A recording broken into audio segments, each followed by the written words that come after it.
Bonsoir à tous, chères téléspectateurs, auditrices et auditeurs de TV et Radio de Vie.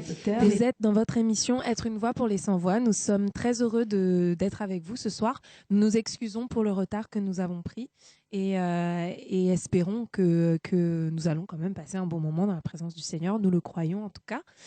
Ce soir, eh bien, je suis entourée de mes frères et sœurs. Bonsoir Ornélie. Bonsoir. Ça va? Ça va. Donc Ornélie est une sœur qui travaille au niveau du pain quotidien, au niveau plus précisément du pôle action sociale, pardon.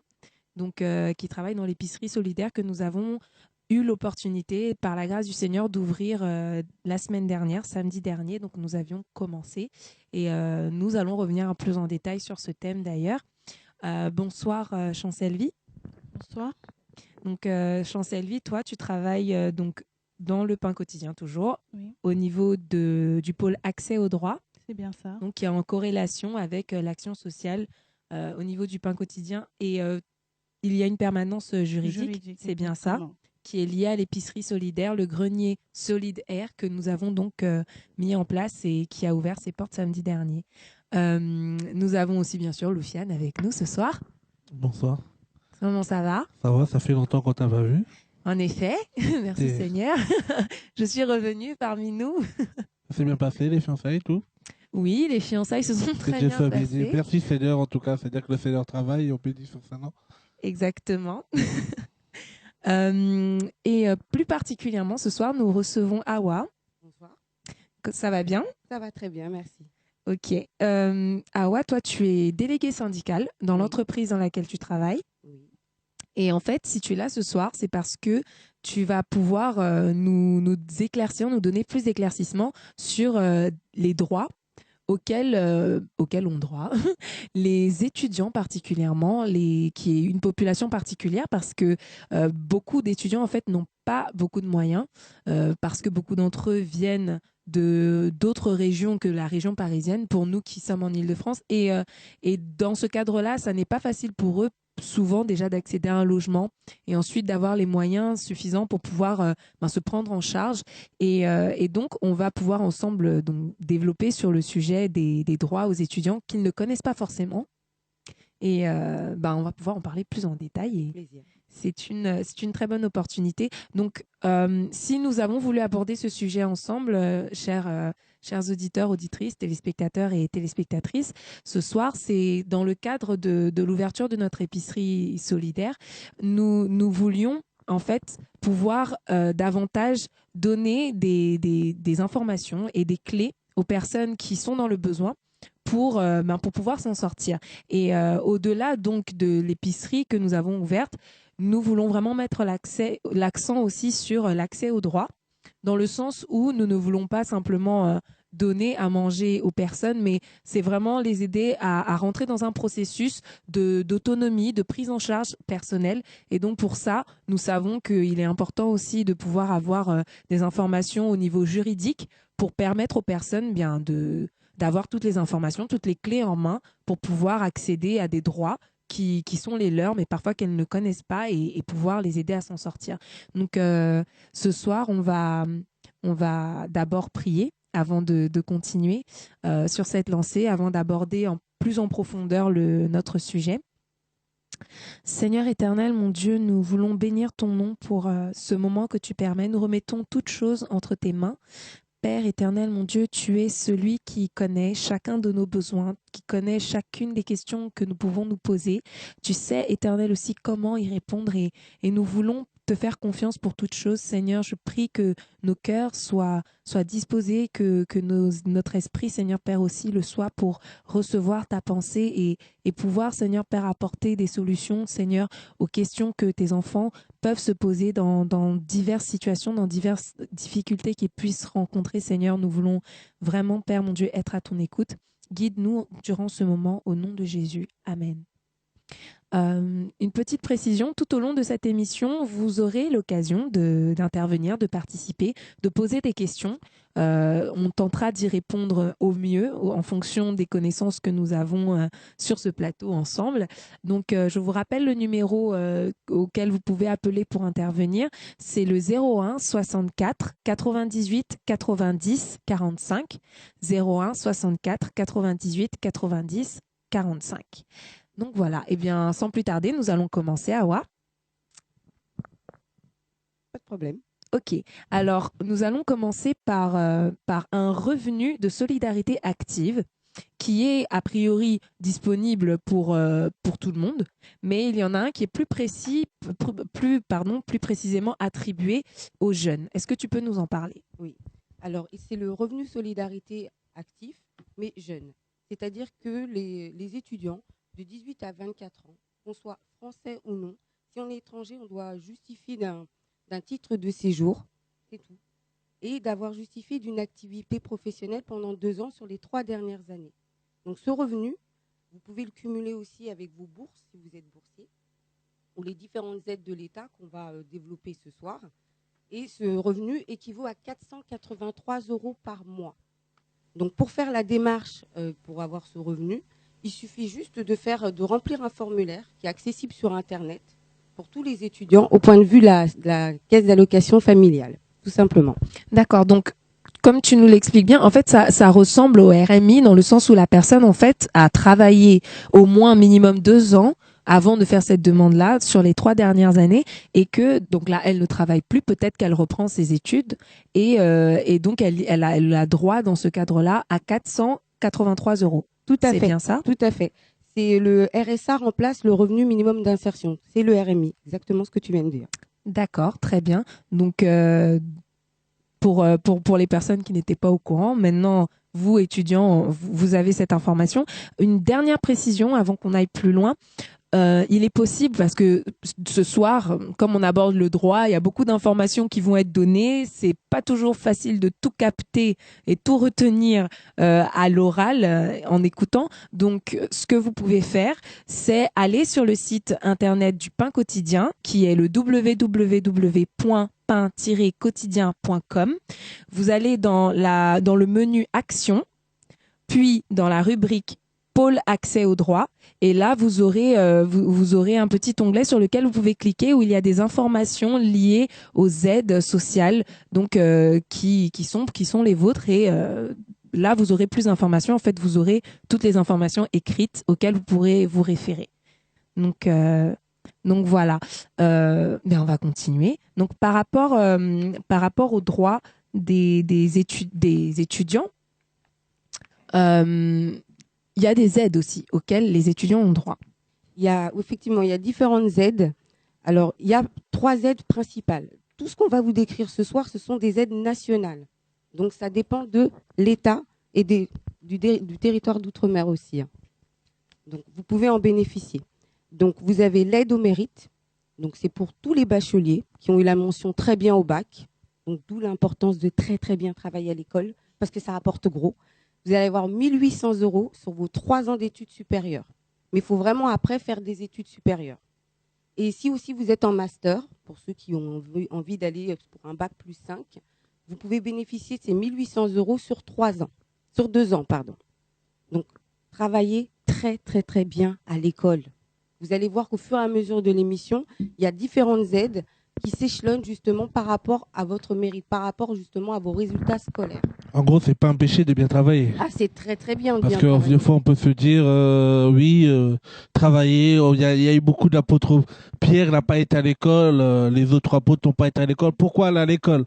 Mais je sais que l'apôtre Paul, quand même, est parti à l'école et le Seigneur me dit dans Proverbe 1, je voulais seulement rebondir dessus. Parce qu'aujourd'hui, on parle des étudiants. Notre thème d'aujourd'hui, c'est droit et devoir pour sortir de la précarité. Il y a des frères et sœurs de foi qui vivent des choses et ne sont pas au courant, ne sont pas informés. D'autant, la Bible dit, mon peuple périt par manque de connaissances. Mais aussi, nous sommes aussi de ceux qui périssent parce qu'ils n'ont pas d'autres informations, qui subissent des fois des précarités, or qu'ils ont des droits. Et la Bible nous dit dans Proverbe 1, verset 7, j'ai lu au nom de Jésus, La crainte de l'Éternel, c'est le commencement de l'intelligence. En gros, pour d'autres, la sagesse. L'insensé méprise la sagesse et l'instruction. Vous savez, la Bible nous fait comprendre, plus on craint Dieu, plus Dieu nous dépose d'intelligence. Et cette intelligence sera pour qu'on puisse être utile pour le royaume. L'autre fois, je développais un peu avec des frères, Awa.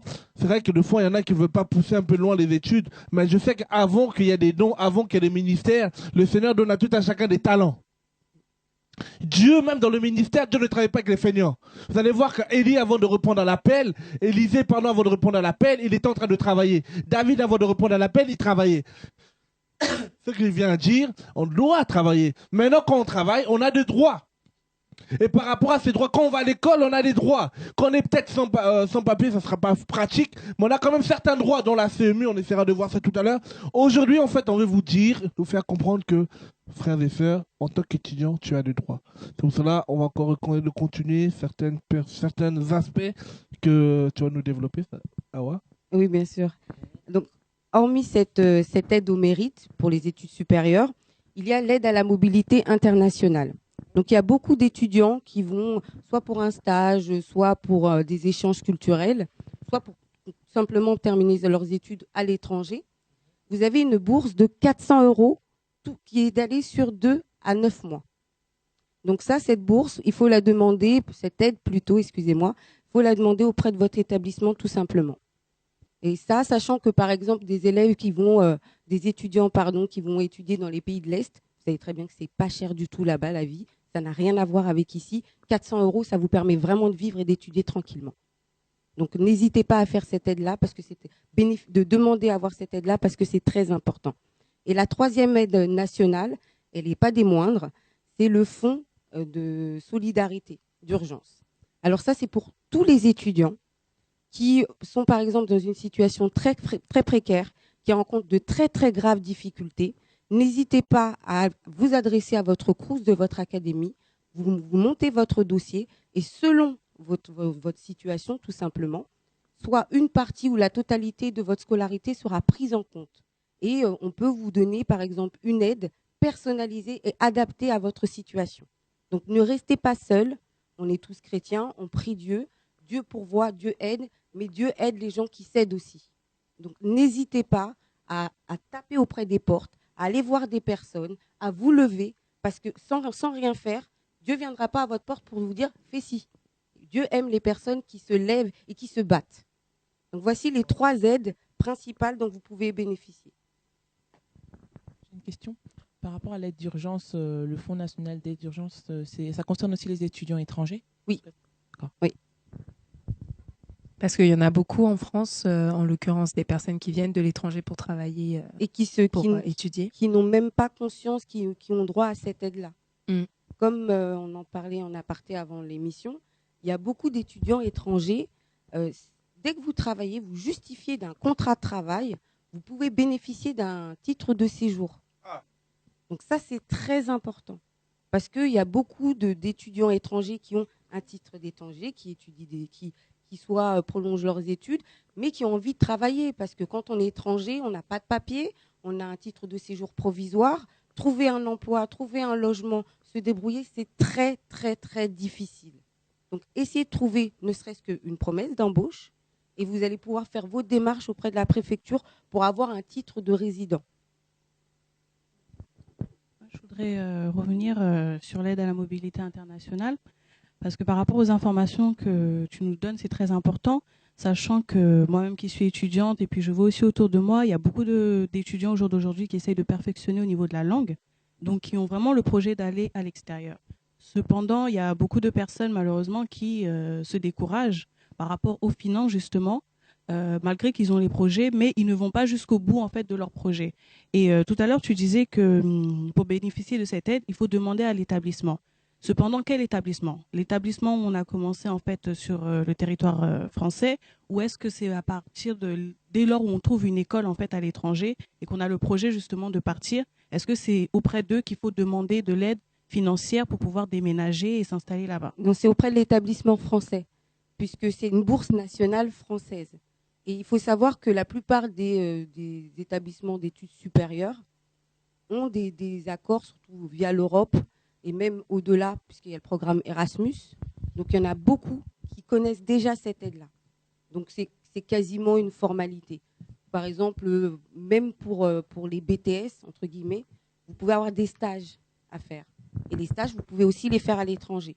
D'accord, donc là, c'est même de bac+2 à bac+5, c'est Et vraiment ouvert à tout le monde. C'est des études supérieures. À partir du moment où on a le bac et on fait des études au-delà du bac, c'est considéré comme des études supérieures. D'accord. Et il n'y a pas de tranche d'âge pour bénéficier justement de cette aide-là? Non. D'accord. Mais c'est des informations vraiment importantes et intéressantes dans le sens où il y a beaucoup de jeunes aussi qui parfois se mettent des freins, comme Chancelvi disait, parce qu'ils se disent oui, mais moi j'ai envie de faire telle chose, mais j'ai pas les moyens, je sais pas comment faire et tout ça, alors que ils peuvent simplement en fait se renseigner peut-être davantage. Là, on est là pour ça ce soir. Et avoir accès, en ayant accès à ces informations-là, avoir accès aux aides qui leur sont dues. Et donc c'est très très bien.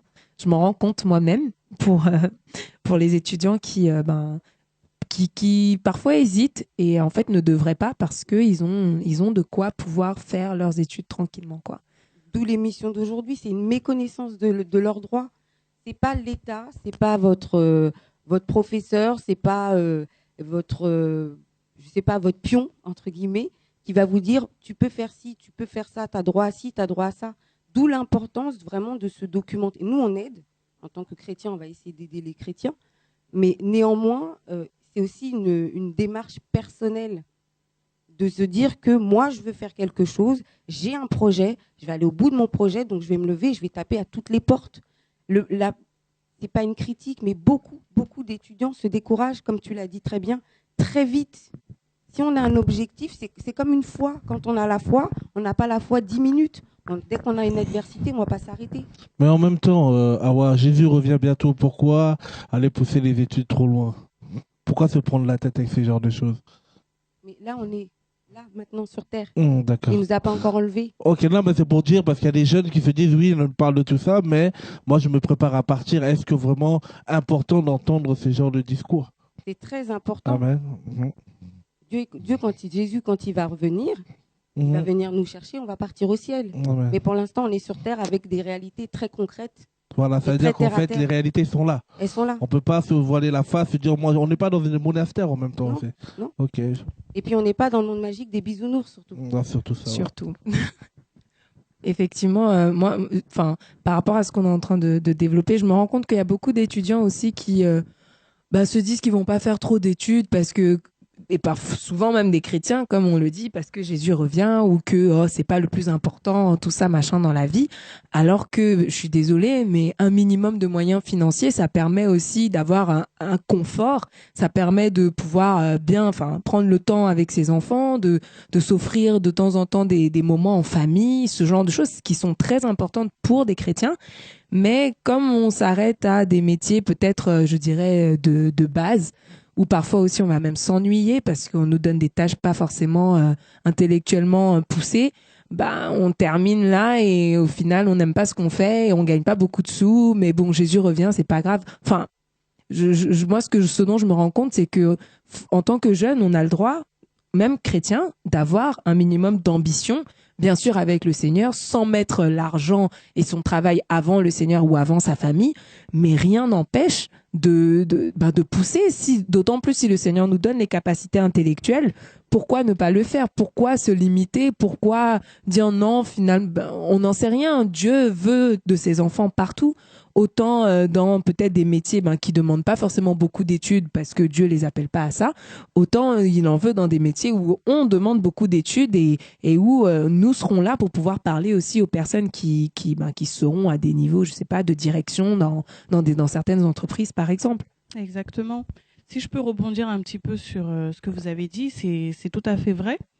Pourquoi? Parce que déjà d'une part, effectivement, les études c'est aussi une grâce, vraiment.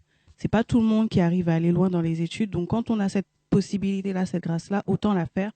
Et ce n'est pas pour avoir beaucoup de connaissances selon le monde, mais voilà, il faut des chrétiens aussi partout.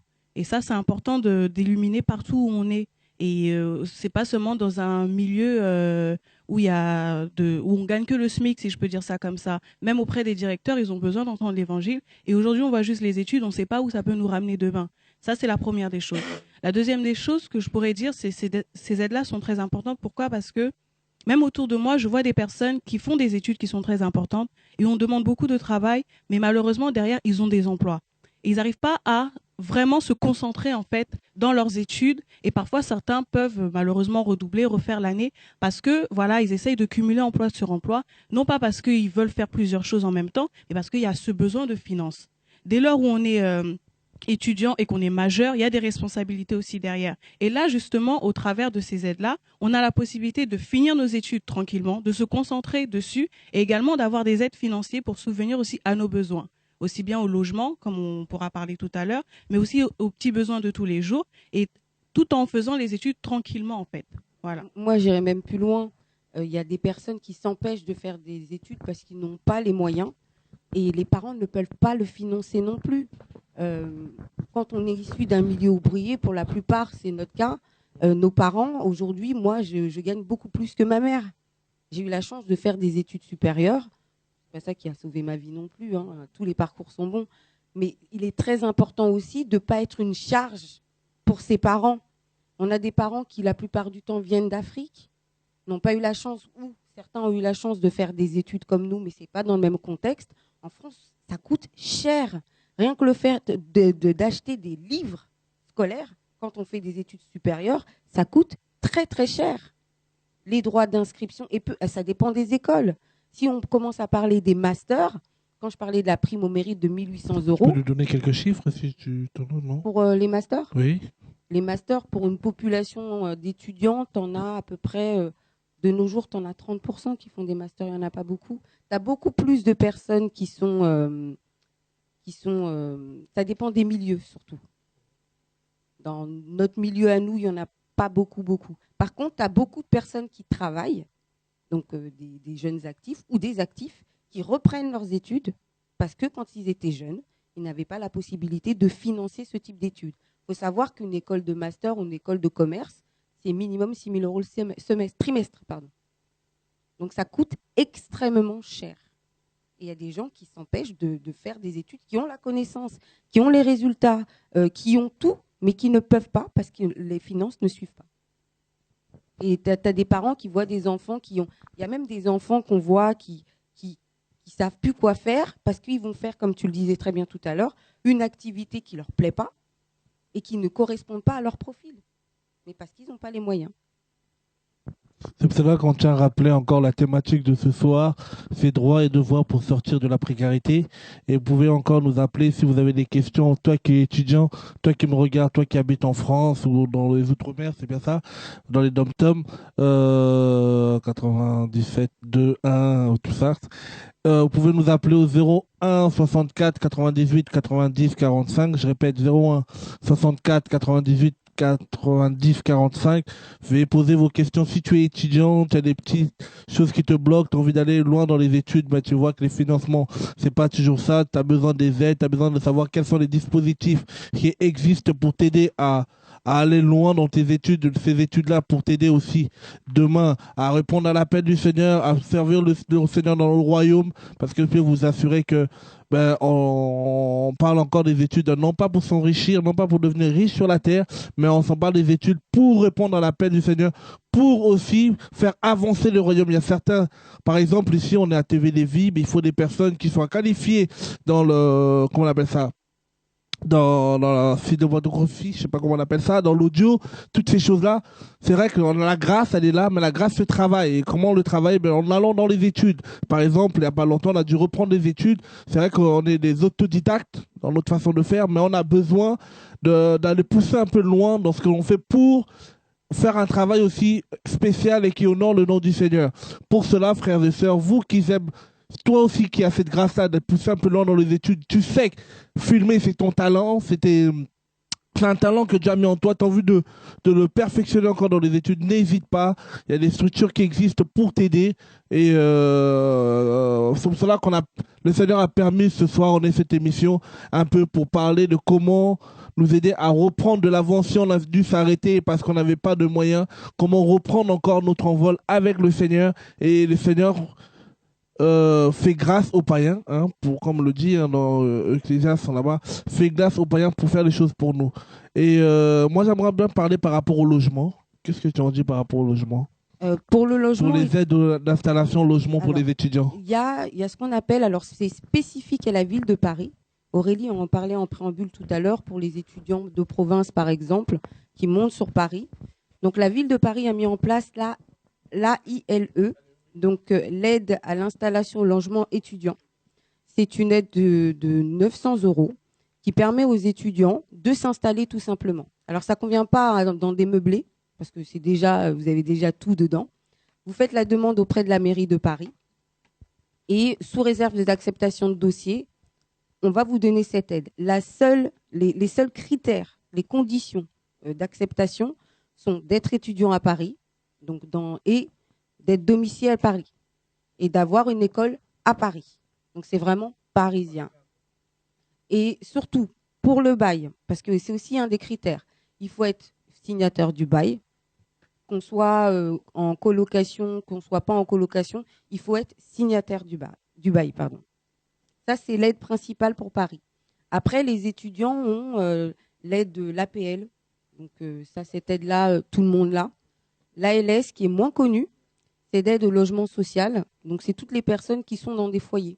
Parce que malheureusement, et je dis bien malheureusement, il y a beaucoup d'étudiants qui, faute de pouvoir trouver un loyer, se retrouvent dans des foyers. Et pour étudier dans un foyer, des fois le soir, il y a beaucoup de personnes qui font à manger, etc. C'est pas très très calme, parce que moi j'ai des amis qui y sont et qui travaillent et qui sont aussi dans un foyer. Le logement, c'est très difficile en France. Et avec l'ALS, justement, vous pouvez avoir des aides qui vont réduire votre loyer au quotidien.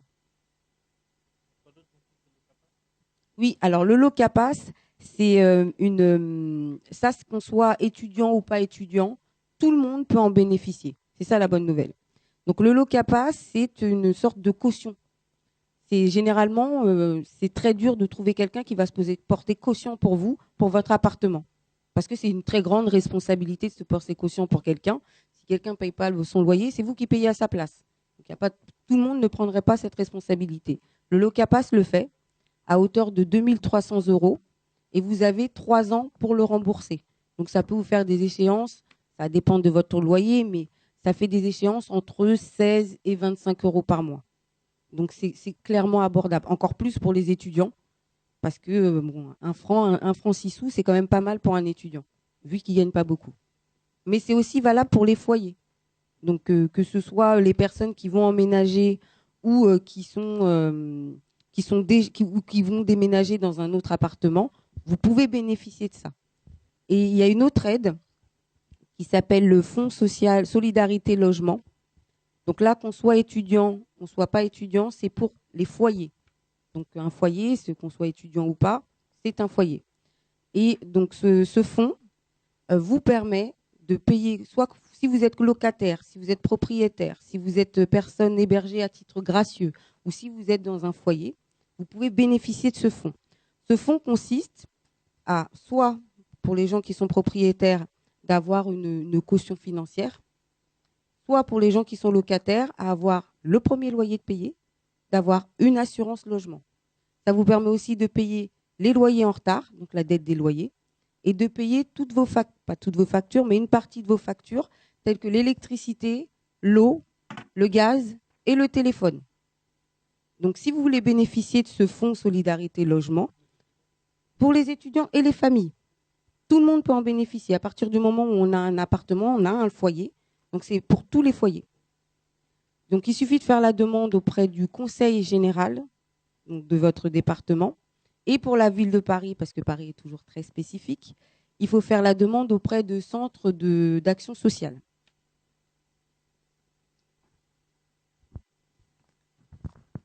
Moi, j'avais une question par rapport au RSA. Parce que j'ai vu que, enfin, il y a des personnes aussi, des jeunes qui ont déjà des enfants et qui se disent qu'ils ne peuvent pas reprendre les études ou quoi. C'était pour savoir si elles veulent, par exemple, reprendre leurs études aussi, est-ce qu'elles peuvent avoir aussi, on va dire, un droit au niveau du RSA? Ça dépend de leur tranche d'âge, si tu veux, pour le RSA. Le RSA jeune, que tu sois famille monoparentale ou pas, tu y as droit. Il suffit de faire la demande. Par contre, si par exemple tu as plus de 25 ans, tu as droit au RSA. Et même si tu as eu un enfant et que tu veux reprendre tes études après, si tu justifies, et là les conditions sont différentes que les jeunes, de 3 mois d'activité, tu peux bénéficier du RSA. Et pour une famille monoparentale, c'est majoré. Et pour quelqu'un qui a plus de 25 ans, il peut bénéficier du RSA et reprendre des études? Oui. D'accord. Mais après, là, c'est assez litigieux. Parce que quand tu reprends des études, tu vas avoir un statut d'étudiant. Voilà. Et c'est plutôt ce statut-là qui va être privilégié. Donc là, c'est des cas spécifiques qui sont étudiés par la caisse d'allocation familiale. D'accord, très bien. Et il y a un point par rapport aux collégiens et aux lycéens. Il y a, alors, on ne connaît pas très bien. Oui, beaucoup de personnes ne connaissent pas ça. C'est dommage d'ailleurs. C'est le fonds pour collégiens et lycéens. Donc il faut savoir que ce fonds est mis en place pour les titres de transport, pour par exemple les collégiens ou les lycéens plutôt qui passent par exemple un CAP cuisine. Je prends cet exemple parce qu'on en a parlé aussi, que mon frère l'a fait aussi. Et dans ce CAP cuisine, on va vous demander d'acheter votre fourreau de couteau. Ça coûte extrêmement cher. Et votre tenue aussi. Et ben, avec ce fonds-là, que ce soit pour la cantine, que ce soit pour le titre de transport, que ce soit les vêtements à titre professionnel, vous pouvez bénéficier d'une aide. Il suffit tout simplement de faire une demande auprès du chef d'établissement. Il faut savoir que c'est sous couvert d'anonymat. Donc, quand vous allez retirer votre dossier, vous allez être juste un matricule, un numéro. Donc, personne dans l'établissement, personne qui siégera à la commission avec le chef d'établissement ne saura que vous avez demandé cela. Parce que bon, on a tous notre fierté aussi, quelque part. Et donc, en plus, encore plus quand on est jeune, on n'a pas assez de distance vis-à-vis de soi-même. Donc, je pense que ce couvert de confidentialité, c'est déjà pas mal. D'accord, très bien. On va aborder un peu la famille et les aides qui sont à la famille. Donc, un tout petit truc que je voudrais rajouter pour les lycéens, vous devez faire votre demande de bourse avant le 31 mai pour l'année prochaine. Donc, c'est à la fin du mois. C'était dans 10 jours, quoi. Donc, dépêchez-vous, quoi, voilà. Si vous voulez avoir la bourse en question. Voilà. Le message est passé, je crois. Donc, excuse-moi, tu me disais pour la famille. Oui, pour les familles. Alors, on a parlé un peu du RSA. Est-ce qu'on peut avoir plus de précision? Donc, les démarches, par exemple, qu'il faut faire pour pouvoir y accéder? C'est le même principe que pour le RSA jeune, mais le même principe. C'est juste les conditions pour en bénéficier qui diffèrent. Comme je disais, c'est 3 mois d'activité, or que pour les jeunes, c'est 2 ans d'activité. D'accord. Mais c'est le même principe. Et qu'on soit en couple, qu'on soit pas en couple, qu'on soit seul, qu'on soit avec un enfant, au-delà de 25 ans, on peut bénéficier de ce RSA. Et c'est tout le monde, puisqu'il remplace le revenu minimum d'insertion, donc le RMI. D'accord. Je vois parmi les aides qu'on peut aborder qu'il y a aussi l'allocation de soutien familial. Qu'est-ce que c'est? Donc l'allocation soutien familial, c'est pour les familles monoparentales. D'accord. À partir du moment où on a un enfant à charge et qu'on peut justifier qu'on a la charge de cet enfant, on fait une demande auprès de la CAF et la CAF va vous allouer une allocation. Parce que, si vous voulez, c'est anciennement appelé l'allocation parent isolé. C'est ça. Donc, vous allez avoir 929 € par mois pour subvenir aux besoins de vous et de votre enfant. La seule chose, c'est qu'il faut justifier que vous vous subvenez aux besoins de cet enfant. Et c'est cumulable avec les APL, c'est cumulable avec le RSA, c'est cumulable avec beaucoup d'aides. D'accord. Et ça, même si on travaille, on reçoit cet argent? Oui. À partir du moment où on est... Après, ça dépend des ressources. C'est très important. Si on a des ressources qui sont trop élevées, et là, il y a tout le détail sur le site parce que Si on commence à rentrer dans le détail, on va rester là jusqu'à 3 heures du matin. Et moi, je travaille comme vous tous, hein. Mais tout dépend du plafond. À partir du moment où on calcule par rapport au plafond de ressources, et après, on va soit la majorer, soit la laisser telle qu'elle. D'accord, ok. Avec un titre de séjour aussi, on a... Oui, oui, oui. Du moment, toutes les aides là dont je parle, c'est des aides nationales. Donc, à partir du moment où on justifie d'un titre de séjour, on paye des impôts, on y a droit. Et même pour les gens qui sont exonérés d'impôts, parce qu'il y en a, ils y ont droit aussi. D'accord, ok.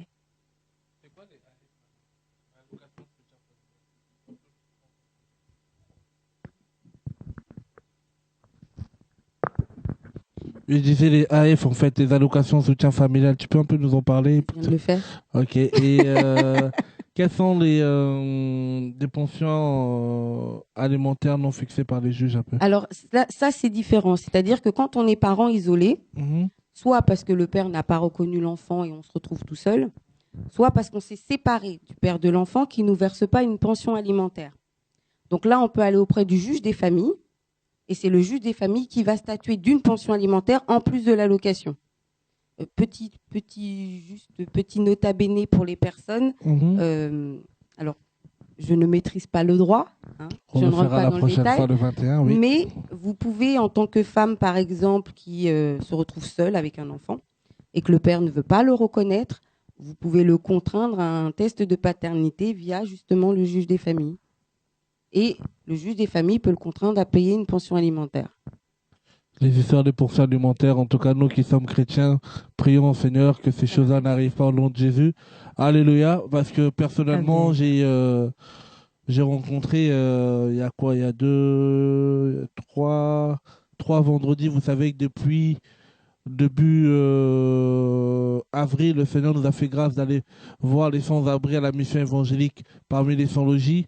Et en arrivant là-bas, en parlant avec les sans-abri, à un moment, je me suis entretenu avec une personne.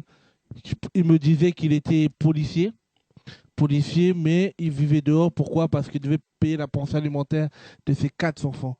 En gros, il a 4 enfants et il se retrouve dans la rue parce que il était contraint de payer les pensions alimentaires à ses enfants. Et j'ai pas demandé le pourquoi du comment parce que je n'étais pas juriste, mais ce qui est sûr, c'était très dur pour lui. À l'heure d'aujourd'hui, il dort dehors et ça, c'est des choses où on se rend vraiment compte que le salaire du péché, c'est la mort. Et le don gratuit de Dieu, c'est la vie éternelle. Ça veut dire qu'il y a des choses, quand nous sommes chrétiens, le divorce n'est pas biblique. Dans le sens où, si on peut pardonner à notre prochain, faisons-le au nom de Jésus. Amen. Et ça sera le thème d'une émission sur la famille qui vous parlera en profondeur sur le mariage et le divorce. On n'est pas marié pour se divorcer. On se rend compte que le taux de divorce aussi augmente en France, même parmi, malheureusement, de ceux qui se disent chrétiens. Mais ce qui est sûr, c'est pas pratique, mais c'est possible. Nous devons présenter toutes choses devant le Seigneur et le Seigneur nous aidera. Voilà. Je ne sais pas s'il y a d'autres questions ou s'il y a des auditeurs, auditrices qui veulent nous appeler au 01 64 98 90 45. Je ne sais pas si la technique a des questions, pas encore. Ok, je ne sais pas, je suis en service, si vous avez des autres questions à poser. On peut continuer sur la famille ou... Moi, je voudrais juste revenir en fait sur les étudiants. Parce que tu es étudiante, je ne vais pas lâcher les étudiants, ma soeur. Il faut Je continuer. pense qu'ils en ont besoin. Ok. Mais, c'est surtout le RSA en fait, revenir dessus parce que je pense qu'on connaît tous le RSA pour à partir de 25 ans. Mais là, je pense que pour beaucoup, ça doit être une découverte en fait, le RSA de 18 à 24 ans. Et ma question, c'est de savoir aussi pour combien de temps, parce que c'est vrai qu'il faut avoir au moins 3 années d'activité. Il faut vraiment justifier. Et ensuite, une fois qu'on a justifié, pendant combien de temps en fait on peut avoir droit à cela? Et parce qu'en même temps, c'est une bonne chose. Pourquoi? Parce que beaucoup, exemple après le bac, arrêtent les études et vont travailler. Et certains ont du mal en fait à reprendre après les études par rapport à ça. Et si là, il y a la possibilité d'avoir le RSA, voilà, donc avoir plus d'éclaircissement pour le temps et... Le temps, ça dépend de ta tranche d'âge. C'est tout simple. C'est comme le RSA classique, il n'y a pas de limite d'âge. Et bien là, c'est pareil, sauf que c'est une limite d'âge. C'est tant que de 18 à 24 ans, tu y as droit. Si la personne commence à demande à 18 ans, jusqu'à ses 24 ans, la personne peut Elle y a avoir droit. à renouveler tous les ans ou À renouveler. Mais normalement, on te demande un récap, je n'ai pas le terme, mais un récap de tes ressources et de ta situation par an. Mhm. Donc, en fonction de ça, tu vas la renouveler. D'accord. Et la somme, Ça reste la même. la même pour La les même. moins de 25 ans. Pour les même moins de 25 ans, ça reste cumulable avec des bourses. D'accord. Parce qu'il y a les bourses aussi nationales, on n'en a pas parlé, mais il y a beaucoup de personnes qui sont boursiers auprès du Crous et de leur académie. Donc, c'est cumulable. Et pour les personnes qui ont des enfants, la somme augmente ou elle est toujours la même? Oui, elle augmente. C'est différent. C'est-à-dire que, par exemple, si on est un jeune et qu'on a un enfant, il est majoré, le RSA. Parce que, justement, on justifie d'avoir une autre bouche à nourrir que la nôtre. L'État français est bien fait. Vice versa, même si on n'est pas étudiant ou on n'a pas moins de 25 ans, c'est majoré aussi si on a Quand on a plus de 25 ans, c'est majoré aussi. Vive la France.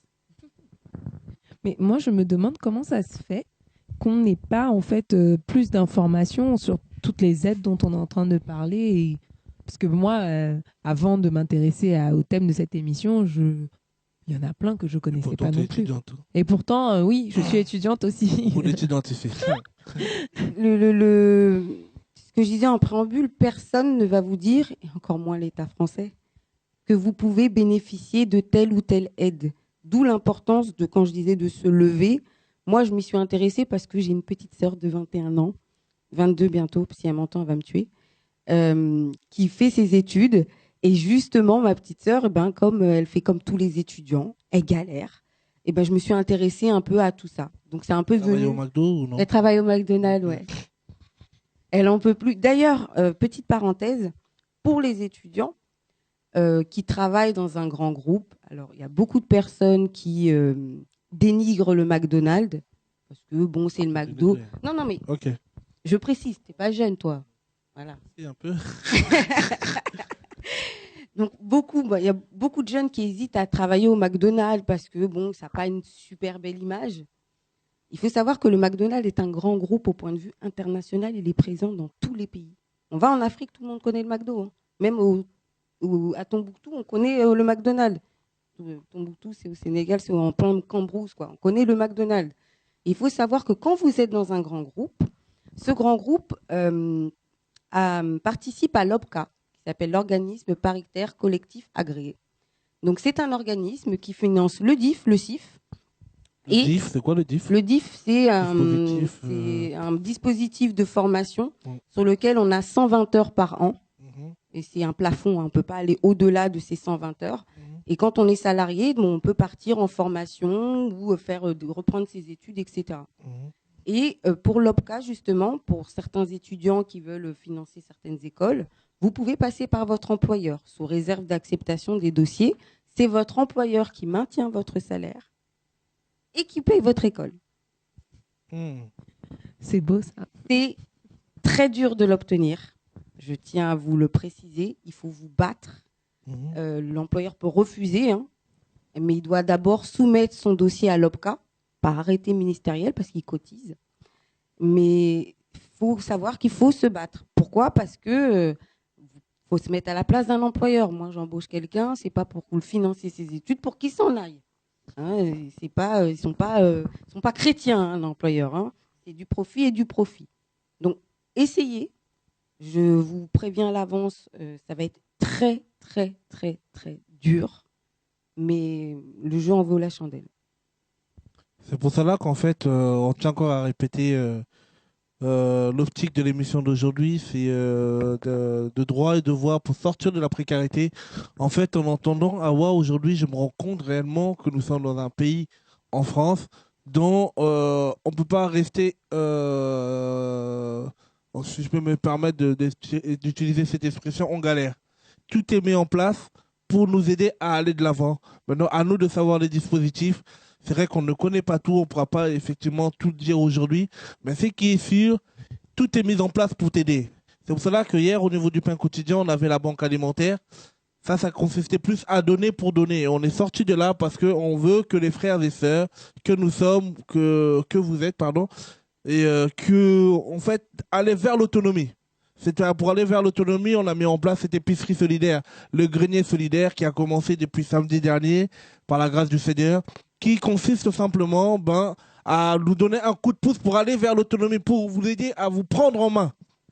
Au lieu de toujours donner du pain, on doit apprendre aux gens comment faire le pain pour qu'eux-mêmes puissent entreprendre demain et aider aussi d'autres personnes parce que c'est vrai que nous n'allons pas éradiquer la pauvreté dans le monde. Même la Bible nous dit dans Deutéronome 15, mais nous devons aider les personnes, ceux qui sont du Seigneur, parce qu'il y a beaucoup de types de pauvreté aujourd'hui. Il y a des gens, comme je disais tout à l'heure, qui travaillent, mais on connaît la crise qui se vit aujourd'hui. Les temps sont tellement durs et nous devons, comme Joseph, donner des directives à des personnes pour éviter la famine. Joseph l'a fait. Joseph était dans un pays d'Égypte à un moment ou l'autre. Vous savez, la grâce, elle est là. On a aussi besoin d'intelligence pour mieux comprendre, pour mieux faire les choses. Alléluia. On a besoin de l'intelligence parce que le monde aujourd'hui attend avec un ardent désir la révélation de Fils. Et en même temps, les enfants de ce siècle manquent de peau, sont un peu plus avisés que les enfants de la lumière. C'est-à-dire ils sont rodés dans toutes ces structures. Un jour ou l'autre, pourquoi aujourd'hui j'ai pu faire dans mon métier, il m'a fait comprendre, Loufiane, tu peux faire le tour du monde en France avec 0 €. J'ai dit, ah bon, comment ça? Et il m'a montré les dispositifs qui peuvent exister avec le conseil général. Tu passes un BAFA, par exemple, simplement, un BAFA, le conseil général, il vous donne un chèque de 200 € pour la première partie. Après, tu passes à la deuxième partie, troisième partie, et puis tu deviens animateur si ça te plaît. Tu te professionnalises dedans avec le BPGEPS, avec le DEGEPS. Le DIF peut t'aider à rentrer en formation. On se rend compte, en fait, s'il y en a qui galèrent, c'est qu'ils le veulent. Ah oui, non, soyons concrets. On est en France, nous sommes en France, frères et sœurs. Le Seigneur ne nous appelle pas à vivre simplement aux dépens des autres. Il nous appelle aussi à nous prendre en main. Et c'est pour cela, il donne aux païens l'intelligence de nous aider à nous prendre en main. Vous vous rendez compte? C'est pour ça que nous devons sortir de ces choses. Et nous qui sommes ici, comment on appelle, que tous ces dispositifs qui existent pour nous, demain, quand nous nous sommes ressaisis, nous devons aller aider notre prochain. Alléluia. Dieu permet des difficultés parce que peut-être Dieu t'appelle demain à aller soutenir la veuve et l'orphelin, soutenir ceux qui sont dans le besoin et te fait passer dans les galères. Mes frères et sœurs, je sais, la Bible me dit, il y a eu un soir et il y a eu un matin. Nous ne sommes pas appelés à toujours. Le ténèbre ne doit pas durer. Même s'il y a l'éclipse, à un moment ou l'autre, il part. Ce qui vient dire, à un moment ou l'autre, nous devons prendre en main, nous devons essayer de comprendre qu'est-ce qui existe, qu'est-ce qui peut m'aider demain à ne pas aussi, parce que si tu es fainéant dans le monde, tu seras le fainéant dans le Seigneur. Je vous dis la vérité, il n'y a pas... non, c'est-à-dire que c'est possible. En plus, nous avons encore une chose qui peut nous aider à nous en sortir, c'est la foi. T'entreprends les choses avec le Seigneur. Elle disait tout à l'heure, Awa, des fois c'est dur les dispositifs. Moi je me rappelle, j'ai galéré avec le DIF. Et il faut renvoyer ce papier. Non, c'est pas bon. Renvoie ça, c'est pas. Je dis en tout cas là, DIF là, tu vas venir ici au nom de Jésus. On a s'est battu, on l'a eu. Ça nous a aidé de payer nos formations. Des formations qui des fois qui coûtent 7000. Mais le DIF peut t'aider par rapport aux 120 heures que tu peux faire. On fait des calculs. Je me suis retrouvé à me donner 2000 € cadeau. Pour dire qu'il y a des choses qui existent. C'est pour cela que nous voulons que frères et sœurs, au demain, que l'on se prend en main, qu'on puisse se dire merci Seigneur, tu as permis qu'on soit en France. Il y en a qui galèrent encore pire que nous. Je sais que dans les émissions, c'est écouté dans les 4 coins du globe. Mais vous voyez les jeunesses en France. Toi qui es étudiant en France, tu peux t'en sortir au nom de Jésus. Et je sais, je suis déjà permis que tu sois en France. C'est pour les études. Et toi, à ton tour, tu pourras aider les autres. Non pas pour t'enrichir, pour dire j'ai une piscine chez moi. La piscine n'ira jamais au ciel. Mais c'est qui est sûr pour dire que oui, aujourd'hui, Dieu, tu m'as aidé. Je dois demain aider mon prochain. Parce qu'il y a plus de plaisir à donner qu'à recevoir. Mais on ne donne que ce qu'on a. Si tu n'as rien, il n'y aura rien. Et si par toi, Dieu voulait sauver, aider beaucoup de personnes, il n'y aura rien. On peut sortir de la précarité au nom de Jésus. On peut s'en sortir, on peut avoir des logements au nom de Jésus. Moi je dis souvent, si les païens arrivent à s'en sortir, à plus forte raison nous qui avons le Seigneur. C'est pas facile, c'est clair. Mais il y a des dispositifs qui sont mis en place. Qui sont mis en place. Quand je vois par exemple, on voit des dispositifs, toutes les fondations que les grosses boîtes peuvent mettre en place, c'est pourquoi? Pour aider. Ça veut dire qu'à un moment ou l'autre, nous pouvons nous prendre en main. Je ne sais pas, si tu avais des choses par rapport à la famille encore qui te venait. Non, à part d'être d'accord Pour les avec toi. familles monoparentales, quelles sont les aides qui peuvent exister? Et pour Les les femmes femmes, qui gèrent seules leurs enfants. il y a quelque chose qui peut aider aussi pour les familles monoparentales ou Mhm, pas. mhm, C'est pour les personnes qui ont à charge un enfant handicapé. mhm. Ça, c'est important. Donc, ils ont droit à l'allocation journalière parent, présence parentale. Donc, cette quoi allocation, ça permet aux parents qui ont un enfant handicapé de moins de 20 ans, qui ont une activité, qui n'ont pas une activité, qui sont même demandeurs d'emploi, vous pouvez, ou en formation, vous pouvez demander cette allocation. Et c'est une allocation donc, journalière, qui est sur 22 jours. Et c'est là, on dépose un dossier auprès de la sécurité sociale. Au préalable, il faut aller voir le médecin, demander un certificat médical, le mettre sous pli, sous couvert de confidentialité, c'est très important. Et ensuite de l'envoyer à la CAF et de le joindre à son dossier de demande. Parce qu'il y a beaucoup de parents qui ne connaissent pas cette aide malheureusement et qui ont des enfants handicapés qui nécessitent, parce que le principe de cette aide, c'est que la présence du parent doit être obligatoire auprès de l'enfant. Je pense notamment aux parents qui ont des enfants autistes. Ça, c'est très, très dur. Donc, ils ont besoin d'être tout le temps avec leurs parents parce que malheureusement, pour ce type d'enfant, il y a des structures, mais les places sont chères et la plupart du temps, c'est dans le sud. Donc, si vous êtes il n'y a pas que l'autisme, hein, mais il y a d'autres handicaps, malheureusement. Mais si vous êtes dans cette situation, n'hésitez pas à faire la demande de cette aide-là. Parce que je pense que ça va beaucoup vous aider. Ça, c'est l'aide qui, moi, me tenait à cœur.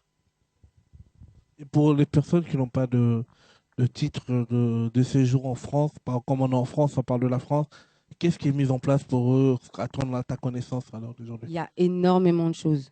Tu peux Bon, nous en déjà, dire deux? dans un premier temps, comme je disais tout à l'heure, d'avoir un contrat de travail qui permet d'avoir Ceux qui n'ont pas de papier? Oui, d'avoir la naturalisation, Mhm. une promesse d'embauche. Qui donne octroi au... Un titre de séjour. Ok, avec le droit de travail. Oui. Là, non. Oui. Ok. Après, après c'est très complexe. Là, il faudra, l'émission du 21, rentrer dans le détail. Mais par exemple, si on est algérien, il y a des accords. Si par exemple on est expatrié, par exemple notre pays d'origine, il y a une guerre civile. Donc il y a beaucoup de choses. Il y a beaucoup. Si on est sénégalais, on est sénégalais, on se débrouille. Hein. Écoute, on fait comme tout le monde. On n'a pas d'accord nous. Par contre, ce qui est bien au Sénégal, c'est que y avait une loi qui a été passée pour la France, disant que voilà, si on était sur leur territoire sans papier, qu'on nous contrôlait, etc. Donc les Sénégalais ont dit que chaque Français qui allait venir sur leur territoire, on va les contrôler aussi. Mais bon, si tu veux, la naturalisation, c'est très complexe. Tu peux l'avoir parce que tu as un enfant qui est français et qui est scolarisé. Tu peux l'avoir parce que tu es un réfugié politique, c'est le mot que je cherchais tout à l'heure. Tu peux l'avoir parce qu'il y a des accords avec ton pays et la France. C'est vraiment très, très, très spécifique.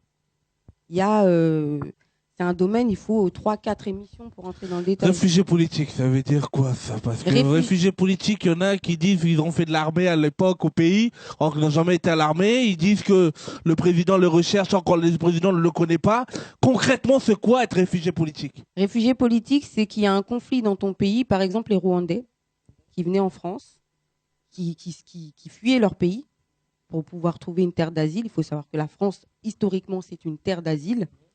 Qui venaient en France, qui faisaient la demande à cause de ce qui se passait dans leur pays. Donc, ils étaient réfugiés à cause du contexte politique qu'il y avait dans leur pays. Et c'est pour ça qu'on leur donnait un titre de séjour. Mais c'est bien spécifique. C'est pas... Et les autres alors? Ah bah, Comment, c'est quoi un réfugié politique? À part peut-être, est-ce qu'il y a des accords avec des pays qui disent tel pays, ils peuvent avoir accès simplement parce qu'il vient de Rwanda et que dans son pays il y a la guerre, on lui donne... Non, mais ça dépend du contexte politique qu'il y a vraiment. Par exemple, moi, je peux te dire, au Sénégal, dans la partie sud du pays, c'est connu, entre guillemets, on dit qu'il y a une guerre civile. C'est faux. Ça se passe que dans la jungle, hein, tu ne le vois pas. Mais c'est pas quelque chose qui est reconnu en France. Ça dépend vraiment du contexte politique qu'il peut y avoir dans le pays. Le Rwanda, tout le monde en a pas. Puis bon, malheureusement, on est dans une société de l'image où dès qu'il se passe quelque chose, comme récemment, il y a eu un ouragan là aux États-Unis, en Oregon. c'est l'image. Donc à partir du moment où quelque chose est médiatisé, là il va y avoir des accords. Là on va dire oui, on est plus enclin à faire entrer telle ou telle population au vu de ce qui se passe dans leur pays sous réserve de conditions. Il y a toujours sous réserve de conditions. Donc c'est vraiment très très particulier. C'est pour ça que je te disais que le droit, surtout pour la naturalisation, il faut vraiment vraiment rentrer dans le détail et c'est des choses qui sont très très spécifiques. C'est pour cela on donne rendez-vous aux personnes qui sont en demande le 21 juin. Nous aurons une émission droit et devoir pour sortir de la précarité. Avec une avocate, une juriste, en fait, l'avocate, Maître Kassi, qui travaille sur les droits des immigrés. Elle pourra répondre un peu en détail sur toutes ces questions. Et il y a d'autres choses que tu fais un peu avant qu'elle arrive quand même. Non, c'est tout. Et ils ont droit à un CMU. Oui, ils ont droit à la couverture universelle de santé. À part ça, il n'y a rien. À part ça, il n'y a rien. Ok. Bon, on attendra le 21 et le Seigneur nous aidera aussi à Maître Kassi à répondre à des questions. En tout cas, bon, merci Awa. Je sais pas si Aurélie, pour finir. Pour finir, en fait, tout ce dont on vient de parler montre finalement que en France, on a droit à énormément de choses et on n'est pas forcément au courant. Et que, en fait, nous, le rôle qu'on veut essayer de jouer par cette émission, mais aussi par le biais de l'épicerie solidaire que l'on a ouverte, c'est d'accueillir les personnes qui sont dans le besoin et de pouvoir leur donner les clés d'aller avec ce qu'elles ont et de mettre en œuvre en fait les choses pour que ça avance, pour que ça change, pour que la situation évolue dans le bon sens pour elles. Et donc on peut par là corréler ça avec l'histoire d'une femme dans 2 Rois chapitre 4. Donc c'est une femme qui a rencontré Élisée. C'est une veuve dont le mari craignait Dieu. Et a priori, son époux défunt, connaissait Élisée. Et elle va dire, cette femme, dans 2 Rois 4, à partir du verset 1, « Une femme d'entre les femmes des fils des prophètes cria à Élisée en disant, « Ton serviteur, mon mari, est mort, et tu sais que ton serviteur craignait l'Éternel. Or, le créancier est venu pour prendre mes 2 enfants et en faire ses esclaves. » Élisée lui dit, « Que puis-je faire pour toi ? Dis-moi, qu'as-tu à la maison ?» Elle répondit, « Ta servante n'a rien du tout à la maison qu'un vase d'huile. » Et il dit, « Va demander au dehors des vases chez tous tes voisins, des vases vides, et n'en demande pas un petit nombre. Quand tu seras rentré, tu fermeras la porte sur toi et sur tes enfants. Tu verseras dans tous ces vases et tu mettras de côté ceux qui seront pleins. » Alors elle le quitta. Elle ferma la porte sur elle et sur ses enfants. Il lui présentait les vases et elle versait. Lorsque les vases furent pleins, elle dit à son fils, « Présente-moi encore un vase. » Mais il lui répondit, « Il n'y a plus de vase. » Et l'huile s'arrêta. Elle alla le rapporter à l'homme de Dieu et il dit, « Va vendre l'huile et paie ta dette, et tu vivras toi et tes fils de ce qui restera. » Donc, par ce passage, on va se rendre compte que donc, cette femme était en grande difficulté. On la menaçait parce qu'elle devait de l'argent à certaines personnes. Ces personnes-là la menaçaient donc de prendre ses enfants et de rendre ses enfants esclaves. Face à cette détresse, elle a couru vers l'homme de Dieu qui était Élisée. Et Élisée n'est pas venu vers elle en disant « Je vais tout faire pour toi. Je vais moi-même... trouver l'argent et puis payer ta dette. » Et puis, non, avec la sagesse que Dieu lui a donnée, poussée par le Seigneur, il lui a donné bien une solution et le Seigneur, de façon miraculeuse, va bien permettre que des vases soient remplis d'huile et que cette huile-là puisse servir à être vendue et que l'argent serve donc à payer les créanciers. On se rend compte par là que Dieu parfois a des stratagèmes aussi, des façons de réfléchir et de mettre en place les choses où on pourrait se demander, mais Dieu quand même, tu me demandes de faire entre guillemets, des petites cascades pour que les choses se mettent en place, mais Dieu agit comme il veut et il sait exactement par quels moyens en fait il va nous permettre bien de sortir des situations difficiles dans lesquelles on peut se trouver.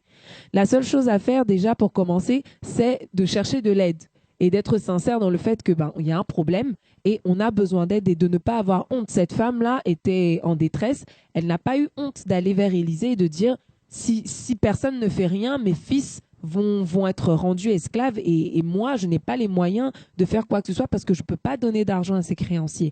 Donc, elle était face à un gros problème et face à un mur, je dirais. Et là, elle a fait confiance en fait à l'homme de Dieu parce qu'elle a cru qu'il venait du Seigneur. Elle est allée vers lui et l'homme de Dieu lui a donné un conseil, lui a donné des pistes pour pouvoir en fait sortir de sa difficulté. Et Comme les pistes d'aujourd'hui, quoi. Comme les pistes d'aujourd'hui. Il lui a donné il lui a posé une question, il lui a demandé que veux-tu que je fasse pour toi? Et ensuite il lui a demandé qu'est-ce que tu as à la maison? Qu'est-ce que tu as chez toi? Donc la question qu'on on peut se poser, c'est qu'est-ce que moi j'ai? Est-ce que j'ai un diplôme qui peut me permettre bien d'accéder à certaines aides ou pas? Est-ce que j'ai un certain niveau d'études? Est-ce que j'ai un contrat de travail? Est-ce que j'ai qu'un RSA et est-ce que je peux avoir droit à l'épicerie solidaire? Par exemple. Donc, toutes ces choses que nous avons, et peut-être on pense que ça ne sert à rien et que ça n'a absolument aucune valeur, quand j'entends qu'un étranger peut trouver jusqu'à sa naturalisation en France par un contrat de travail, au départ, il pouvait penser qu'un contrat de travail, c'était pas grand-chose et pourtant, ça peut l'amener à obtenir bien beaucoup plus pour être stable et pouvoir bien construire un avenir. Donc, on se rend compte que par des choses que l'on a et qu'on pense ne pas être grand-chose, on peut avoir accès à beaucoup d'aides et à beaucoup de dispositifs qui nous permettent d'aller de l'avant. Donc, l'idée, encore une fois, ce soir, sur laquelle on veut revenir, c'est ne minimisez pas ce que vous avez et surtout, battons-nous pour obtenir bien plus que ce qu'on pensait pouvoir avoir, parce qu'a priori, beaucoup de dispositifs sont en place pour nous, et malheureusement, parce que nous ne les connaissons pas, bien on se décourage et on pense qu'on ne peut pas aller plus loin, alors que c'est faux. Et le Seigneur permet ce soir bien que nous ayons à la connaissance toutes ces choses, parce que certes, le passage qui dit dans Osée 4.6 ou 6.4, 4.6, pardon, merci, dans Osée 4.6, que mon peuple périt parce qu'il lui manque la connaissance. C'est vrai, on parle de la parole de Dieu, mais la connaissance aussi de ce qui existe ou ce qui n'existe pas et qui est en notre faveur, ben ça permet aussi malheureusement la destruction de beaucoup de personnes ou les limites en tout cas, alors qu'elles pourraient aller plus loin. Donc prenons à cœur ce qu'on a pu partager ce soir, réveillons-nous, nous qui sommes jeunes aussi. Je sais que souvent, et j'en fais l'expérience, quand on devient vraiment adulte, on a du mal des fois à se rendre compte que ce que c'est que d'être responsable et faire des démarches et tout ça. Moi, c'est ma maman qui le faisait, hein, je le dis sincèrement. Mais là, il faut que je me prenne en main et c'est pas toujours simple. Faut de la détermination, hein, je le dis. Faut aller chercher tel papier. Et en plus, quand on n'avait pas encore affaire au monde administratif français, bon, on s'en fiche un peu des papiers, hein, c'est pas très grave. On les jette un peu par-ci ou par-là. Là, faut tout ranger, faut tout classer, faut être organisé, parce que sinon on va pas s'en sortir. Et c'est très important. Donc même moi qui suis jeune et qui suis étudiante, j'en prends de la graine parce que je me dis il y a plein de choses et pour nous, donc faut se battre pour pouvoir les obtenir. Faut de la détermination, faut de l'endurance parce que c'est pas facile d'obtenir les choses au niveau administratif, mais avec un peu de détermination, on peut obtenir ce auquel on a droit et pouvoir bien mener ses études, par exemple, plus aisément, avoir une vie moins compliquée pour une mère seule avec ses enfants. Enfin, il y a quand même des choses qui peuvent nous aider en fait à aller de l'avant. Donc, ne pas hésiter à se prendre en main et à se lever et à se bouger. Voilà. Est-ce que vous avez quelque chose à rajouter sur ce sujet? Non, tout va bien, Loufiane? Non, moi ça va, en tout cas, je bénis Dieu et je me rends compte, tout ce qu'on a pu voir aujourd'hui, c'est les populations qu'on va rencontrer dans les épiceries, des étudiants qui n'arrivent pas à fermer leur bout de mois ou les familles monoparentales, toutes ces personnes qui aussi des fois qui travaillent, qui se trouvent des fois des difficultés parce qu'ils ont des dettes, tout ça, qui les suivent derrière. En gros, toutes ces personnes, de l'aide alimentaire de l'aide spirituelle aussi, parce qu'on le crée au Seigneur pour leur vie, pour que voilà, le Seigneur ouvre les portes dans certains aspects. Et il y a aussi des choses qui existent déjà et qu'on va essayer, en tout cas, comme on l'a vu avec Aurélie, dans le tour de différentes émissions, comme on vous donne rendez-vous le 21 juin avec le Maître Cassie et d'autres encore dispositifs où les personnes qui pourront nous aider à mettre en place ces émissions pour nous aider à sortir de la précarité au nom de Jésus. Si on sort de là, c'est parce que demain ensuite, on doit aider les autres personnes à un autre niveau. Bon, en tout cas, vous étiez dans votre émission Être une voix pour les sans-voix. Je vais juste rappeler que toutes les informations qui ont été données ce soir et plus encore sont sur le site internet du Pain Quotidien. Donc, je vous le rappelle, c'est le www.pain-quotidien.com. .org, pardon. .org ou .com, a priori, c'est la même chose. Vous allez donc dans le menu Action. Lorsque vous arrivez sur la page principale, en haut, vous avez des différents menus. Donc, vous allez sur le menu Action. Là, vous allez voir défiler différents onglets. Ce sera dans la rubrique Pôle accès au droit. Et ensuite, vous avez donc sur cette page-là un onglet sur lequel vous pouvez cliquer où il y a des informations liées aux aides sociales donc auxquelles vous avez droit. Merci beaucoup, Awa. Merci pour ta présence, pour toutes les informations qui ont pu être partagées avec nous tous ce soir. Ben, merci de m'avoir invité. Mais c'est normal. Et puis, de toute façon, tu es re-invité pour les prochaines fois d'office. Oui, on verra plus tard. Merci beaucoup, Chancelvie et Anélie aussi pour votre présence. Merci à toi de nous avoir invités également. C'est normal. Merci à vous, chères téléspectatrices, téléspectateurs, auditrices et auditeurs de TV et Radio de Vie. Passez une très bonne soirée sur les ondes de votre TV et radio préférée. Et nous nous retrouvons donc dans 2 semaines pour une prochaine émission. Et donc voilà. Bonne soirée à tous. Que le Seigneur nous garde.